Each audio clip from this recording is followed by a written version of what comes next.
प्रिय मित्रों, जब लंका में रावण से युद्ध करने के लिए भगवान श्री राम जा रहे थे तो रास्ते में एक समुद्र पड़ता था।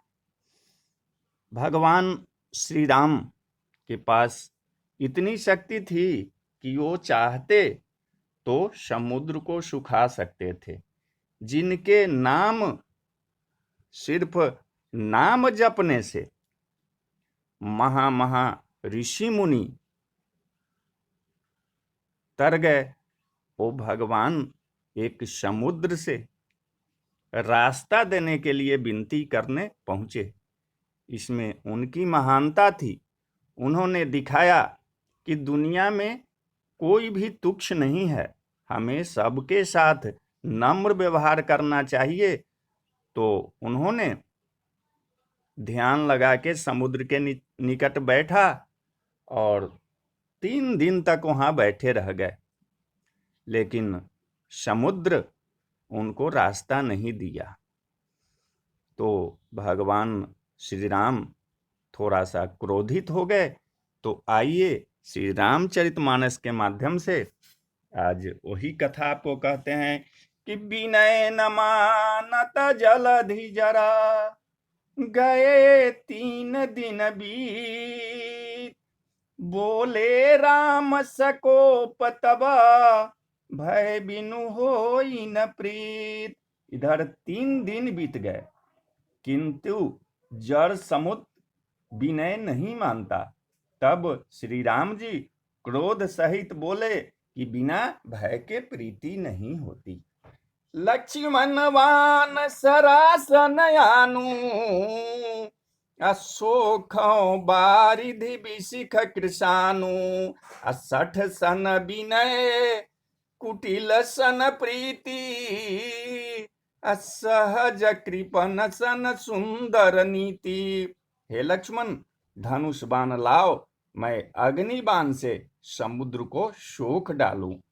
मूर्ख से विनय, कुटिल के साथ प्रीति, स्वाभाविक ही कंजूस से सुंदर नीति। अब ममता रत असन ज्ञान कहानी, अति लोभी सन विरति बखानी, अक्रोध ही सम कामी ही हरि कथा, अवसर बीज बए फल जाता। ममता में फंसे हुए मनुष्य से ज्ञान की कथा, अत्यंत लोभी से वैराग्य का वर्णन, और क्रोधी से शांति की बात, और कामी से भगवान की कथा, इनका वैसा ही फल होता है जैसा उत्सर में बीज बोने से होता है। अर्थात उत्सर में बीज बोने की भांति यह सब व्यर्थ जाता है। अस कही रघुपति चाप चढ़ावा, यह मत लक्ष्मण के मन भावा, संधान प्रभु बिशिख कराला, उठी उदधि उर अंतर ज्वाला। ऐसा कहकर श्री रघुनाथ जी ने धनुष चढ़ाया। यह मत लक्ष्मण जी के मन को बहुत अच्छा लगा।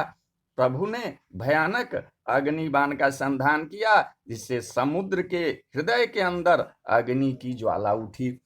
मकर उरग झस गन अकुलाने, अजरत जंतु जल निधि जब जाने, कनक थार अभरी मणि गण नाना, अभी प्ररूपयायऊ तजिमाना। मगर जलीय जितने जीव थे, सांप तथा मछलियों इत्यादि के समूह व्याकुल हो गए। जब समुद्र ने जीवों को जलते जाना, तब सोने के थाल में अनेक मणियों रत्नों को भरकर अभिमान छोड़कर वह ब्राह्मण के रूप में प्रभु श्री राम जी के पास आया।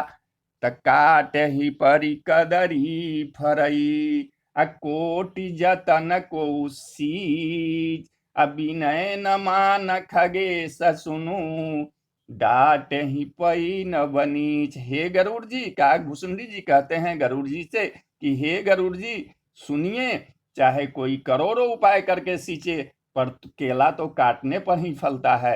नीच विनय से नहीं मानता, वह डांटने पर ही झुकता है, सही रास्ते पर आता है।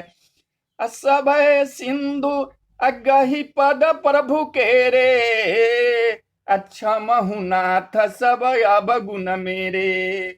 गगन समीर अनल जल धरनी, ऐन कहनाथ सहज जर करनी। समुद्र ने भयभीत होकर प्रभु के चरण पकड़ कर कहा कि हे नाथ, मेरे सब अवगुण जो है, दोष जो है, उसको क्षमा कीजिए। हे नाथ, आकाश, वायु, अग्नि, जल और पृथ्वी, इन सब की करनी स्वभाव से ही जड़ है।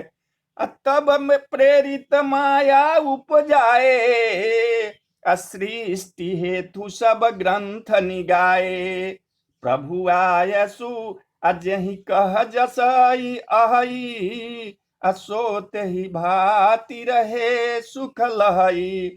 आपकी प्रेरणा से माया ने इन्हें सृष्टि के लिए उत्पन्न किया है, सब ग्रंथों ने ही गाया है। जिसके लिए स्वामी की जैसी आज्ञा है, वह उसी प्रकार से रहने में सुख पाता है। प्रभु भल किन्न मोहि सिख दिन्ही, अमर जादा पुनि तुम्हारी किन्ही। ढोल गवार शूद्र पशु नारी, सकल तारना के अधिकारी। प्रभु ने अच्छा किया जो मुझे शिक्षा यानी कि दंड दी, किंतु मर्यादा जीवों का स्वभाव भी आप ही की बनाई हुई है। ढोल, गवार, शूद्र, पशु और स्त्री, ये सब शिक्षा के अधिकारी हैं। अब प्रभु प्रताप मैं जाब सुखाई, उतरहि कटकु न मोरी बराई। प्रभु आज्ञा पेल श्रुति गाई, करो सो बेगी जो तुम ही सोहाई। प्रभु के प्रताप से मैं सूख जाऊंगा और सेना पार उतर जाएगी। इसमें मेरी बड़ाई नहीं है, मेरी मर्यादा नहीं रहेगी। तथापि प्रभु की आज्ञा अपेल है, अर्थात आपकी आज्ञा का उल्लंघन नहीं हो सकता, ऐसा वेद गाते हैं। अब आपको जो अच्छा लगे वो काम मैं तुरंत करूंगा। सुनत विनीत बचन अति, कह कृपालु मुस्काई। अजहि विधि उतरे कपि कटकु, तात सो कह उपाय। समुद्र के अत्यंत विनीत वचन सुनकर कृपालु श्री राम जी ने मुस्कुराकर कहा कि हे तात, जिस प्रकार वानरों की सेना पार उतर जाए वह उपाय बताओ।